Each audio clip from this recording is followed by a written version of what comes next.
Suis-je atteint du syndrome de Stockholm? C'est la question que je me posais hier à ma librairie, en pensant à la jeunesse, à cette jeunesse qui est malmenée, cette jeunesse intelligente, émotive, curieuse, informée,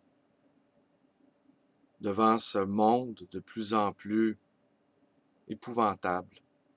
Je ne sais pas comment ils font. Moi, à leur âge, j'étais déjà pas mal désespéré.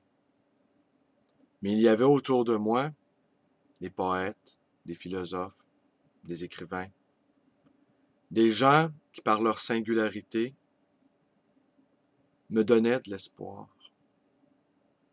Mais ils sont où ces gens-là aujourd'hui? Ils sont où ces aînés qui sauraient donner un peu d'espoir à cette jeunesse? J'espère être l'un d'entre eux. Bonjour, bienvenue dans mon laboratoire de poésie pratique.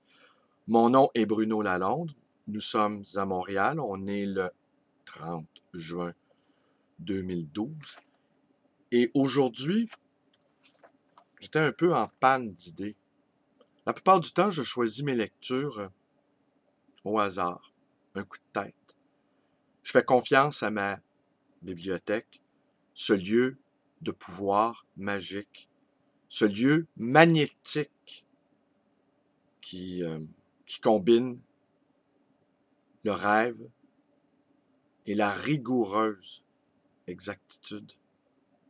Ce lieu où les plus grands philosophes côtoient les poètes de deuxième, parfois même de troisième ordre, qui ont écrit une seule phrase qui valait la peine d'être écrite. Et c'est suffisant pour une vie. Alors j'ai jeté mon dévolu sur Ernesto Sabato, écrivain argentin. J'ai été frappé par une nouvelle que j'ai lue ce matin dans le journal. J'ai découpé l'article et l'ai rangé dans un des tiroirs de mes archives, parmi toutes les coupures de presse qui, durant ces dernières années, m'ont aidé à vivre. Une femme, par un rude hiver, à peine vêtue d'un t-shirt et d'un pantalon, s'est échappée d'un hôpital psychiatrique pour s'en aller retrouver son compagnon. Profitant d'une distraction du mécanicien, elle a volé une locomotive et, la conduisant sans difficulté, elle a entrepris son odyssée. Son ami avait travaillé dans les chemins de fer et lui avait appris à conduire les trains et beaucoup d'autres choses. Si vous saviez ce qu'est l'amour, vous me laisseriez continuer, a-t-elle dit au policier qui l'avait arrêté.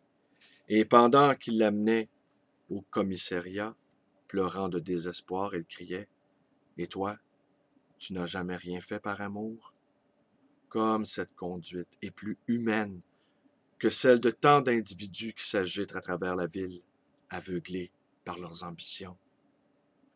J'ai voulu citer cette histoire que je garde dans mes papiers parce que d'une certaine façon, lorsque le raisonnement nous conduit au bord de la psychose collective, ces actes sont ce qui nous rapproche le plus du salut.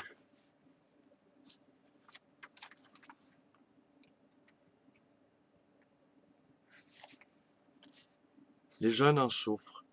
Ils ne veulent plus avoir d'enfants. Il n'existe pas de pire scepticisme.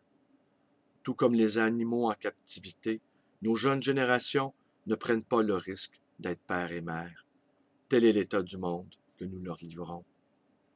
L'anorexie, la boulimie, la drogue et la violence sont d'autres signes de cette époque d'angoisse devant le mépris pour la vie de ceux qui nous dominent.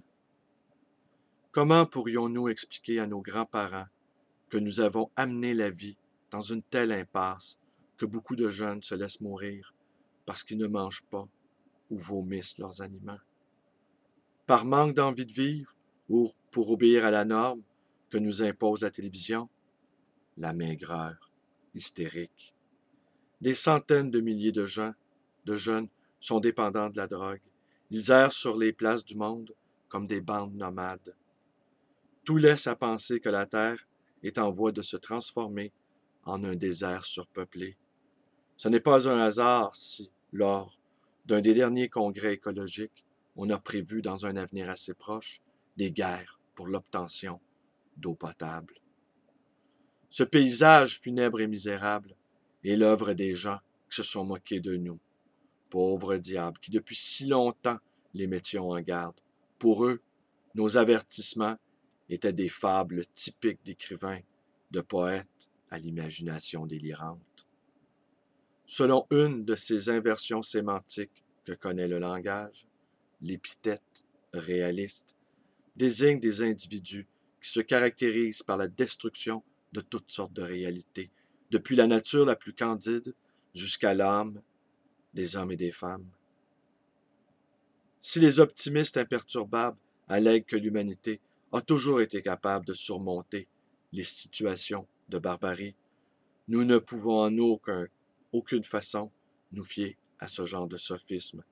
D'abord parce qu'il y a des civilisations entières qui ne se sont jamais rétablies, et ensuite parce que nous traversons une crise totale et planétaire. Il y a plusieurs années déjà, la capacité de destruction du monde était 5000 fois supérieure à celle qui existait à l'époque de la Seconde Guerre mondiale. La puissance des bombes atomiques disponibles dépassait 1 million de fois celle de la bombe qui a détruit Hiroshima. Un enfant meurt de faim toutes les secondes. Le crime, c'est qu'avec 0,5% des dépenses d'armement, on pourrait résoudre le problème alimentaire du monde entier. Rien ne fait penser que ces chiffres vont changer dans le bon sens. Nous voici en des temps où l'homme et son pouvoir ne paraissent capables que de récidiver dans le mal. Nous avons mis en œuvre des forces destructrices d'une telle ampleur que leur effet, comme l'a signalé Burkhardt, peut empêcher à jamais l'herbe de repousser.